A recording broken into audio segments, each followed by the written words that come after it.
बिस्मिल्लाहिर्रहमानिर्रहीम। अस्सलाम वालेकुम। खुश रहें, आबाद रहें। आज मैं जो रेसिपी आपसे शेयर करने लगी हूँ वो है मोहम्मद की फरमाइश पर जी कि मुझे पापड़ बना के दिए जाए। तो शाम की चाय के साथ ये आज मैं मोहम्मद के लिए पापड़ बना रही हूँ, आलू के पापड़। उसके लिए मैंने ये पापड़ लिए हैं। अब इनको मैं फ्राई करूँगी। देखिए जी, ऑयल गर्म हो चुका है। अब इसमें हम ये पापड़ डाल रहे हैं।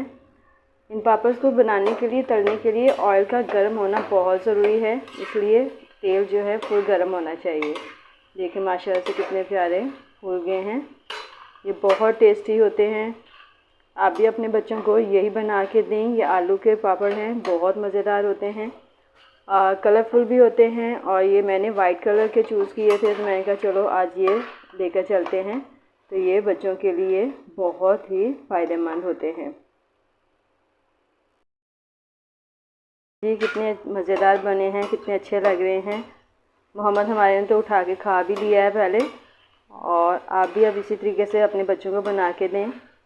अब मुझे इजाज़त दीजिए। खुदा हाफिज़।